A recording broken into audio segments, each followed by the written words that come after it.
జీవిత ఖైదీ Srikanth payroll వివాదంలో ముగ్గురు AR constables ని సస్పెండ్ చేస్తూ ఉత్తర్వులు జారీ చేశారు నెల్లూరు ఎస్పీ. కానిస్టేబుల్స్ సుబ్బారావు, మొయిద్దీన్, ఖలీల్ను విధుల నుంచి తొలగించారు. గతేడాది డిసెంబర్లో నెల రోజులకు పైగా ప్రభుత్వ ఆసుపత్రిలో రాజభోగాలు అనుభవించాడు శ్రీకాంత్. జీవిత ఖైదీ శ్రీకాంత్కు స్పెషల్ బెడ్ను సిఫార్సు చేశారు మంత్రి. ఆసుపత్రి నుంచే కూటమి ఎమ్మెల్యేలకు చట్టవిరుద్ధమైన సెటిల్మెంట్స్కు సహకారం అందించాడు శ్రీకాంత్. ఆసుపత్రిలో డాన్సులు, మసాజులతో ఎంజాయ్ చేశాడు. తాజాగా ప్రభుత్వ పెద్దల ఊసే లేకుండా చిన్న స్థాయి ఉద్యోగులపై వేటు వేశారు. జీవిత ఖైదీ శ్రీకాంత్ పెరోల్ ఇష్యూపై గూడూరు ఎమ్మెల్యే పాశం సునీల్ కప్పిపుచ్చుకునే ప్రయత్నం చేశారు. శ్రీకాంత్ పెరోల్కు సిఫార్సు చేస్తూ లెటర్ ఇవ్వడం వాస్తవం అని ఒప్పుకుంటూనే శ్రీకాంత్ తల్లి అభ్యర్థన మేరకే లెటర్ ఇచ్చానంటూ సమర్థించుకున్నారు.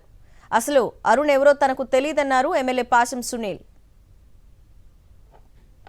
శ్రీకాంత్ వాళ్ళ మదరు ఒక రికమెండేషన్ అర్జీలో ఇక్కడే మామూలుగా ఇంతకుముందు మనం గ్రీవెన్స్లో ఉన్నప్పుడు ఆమె ఒక అర్జీ ఇచ్చింది. ఇట్లా నాకు ఆరోగ్య పరిస్థితి బాగలేదు, స్పైనల్ కార్డు దెబ్బతినింది, నా బిడ్డ జైల్లో ఉన్నాడు, నా బిడ్డను ఒకసారి చూడాలా, దీనికి మీరు రికమెండ్ చేయండి పెరోల్కి అని చెప్పి నాకు ఒక లెటర్ ఇచ్చింది. దీనిపైన సేమ్ యాజ్ ఇట్ ఈజ్ ఆమె ఏదైతే రికమెండేషన్ ఇచ్చిందో దానికి సంబంధించిన లెటర్ ఒకటి నేను హోమ్ డిపార్ట్మెంట్కి పంపించాను.